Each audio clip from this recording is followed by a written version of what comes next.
My name is Marche Warfield, and I'd like to welcome you back to the Workup.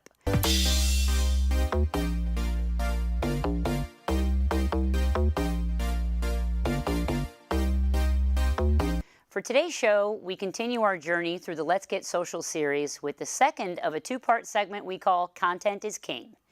Today's topic is copywriting and why it's best to leave it to the pros. On the last episode, we went over photography and why it's best to enlist professional support for your visual content. For your text, we can take it a step further and talk about your content strategy. I believe it's even more important to trust the professionals. You might be asking, why can't I do this? I'm a good writer. My essays were top-notch in high school. Well, there are several reasons.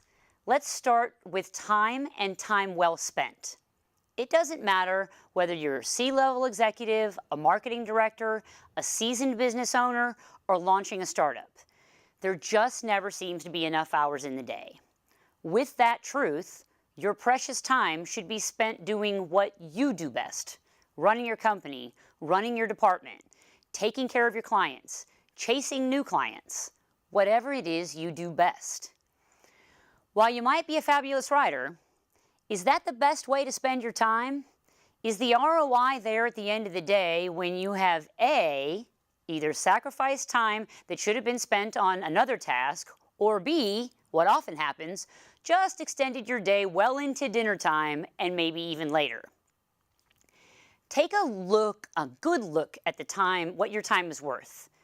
Did writing that website text take away an hour that should have been spent on a new client proposal? Or quality time with a customer? Worse yet, did it hijack some of that precious downtime in the evening? Trust me, hire a professional. Next, let's talk about writing effectively, a huge reason why you should hire a professional. You live and breathe your company and your products.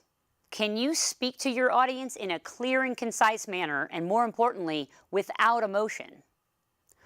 Or another side of that coin. Do you have an expansive knowledge of the technical aspects of your product and service that is so expansive? Can you take it down and describe it in layman's terms?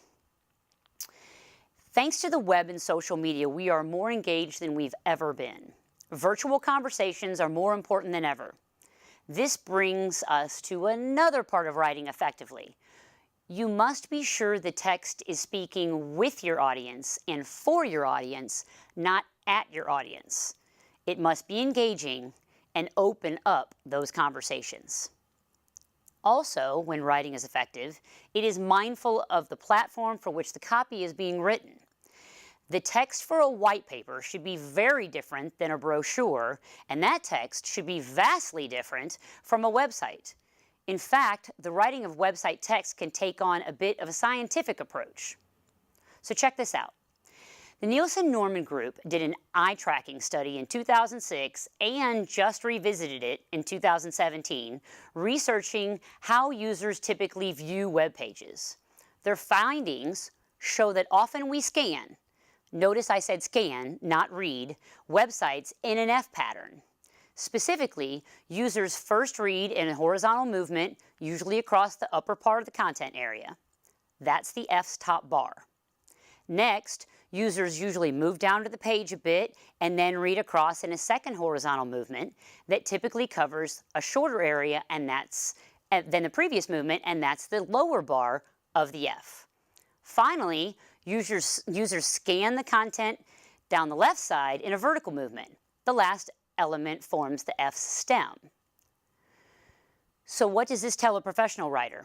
Quite a few things can be inferred. First lines of text, for example, a headline on a web page, are hugely important. First few words on the left of each line are significant. Examples of these could be subheadings. And then the left-hand side of the web page is critical as well. Now let's talk about writing strategically. On a future episode of the Workup, we will take a more in-depth approach into content strategy. But ideally, some version of content strategy lives within your marketing plan. It can be called many things: a social media plan, digital content plan, content marketing, and more. Whatever you call it, Just like a business plan or a marketing plan, it's essential to know your goals and the objectives and tactics you will use to obtain those goals. Those professional writers can help you with all of that. So what does a good content writer look like? What should you look for? A good content writer will write with a specific end result in mind. They know how to lead the user through the pages of a website or from a social media post to your website, always mindful of that final goal. Maybe it's a sale, possibly an email sign-up requesting more information. Whatever success looks like for you and your company, they can help you get there. Another quality, they know how to write those critical calls to action that seduce that user into your conversation. They take the time to understand your audience and, as I said earlier, initiate that virtual conversation. While they will never know the business the way you do, a good writer takes the time to get to know your business and your value proposition so they can find and maintain your voice. Here's a crucial characteristic. They know how to pivot and change the tactic, the message, whatever's necessary, whatever it takes to get you to success without emotion or prejudice. And finally, a good content writer can help you stay on track with the overall content strategy. They can be a champion of your brand and ensure that every printed piece, every digital posting, every word has your tone, your message, and your company's future in mind. If you remember from a previous segment about photography, we talked about the ability to afford professionals. My response is still the same. Can you afford not to? Remember my two favorite statistics from last episode. You have 8 seconds or less before your audience is distracted, and you have just 50 milliseconds before your potential client has formed their first impression. Again, you cannot afford not to. Well, that's the episode for the workup today.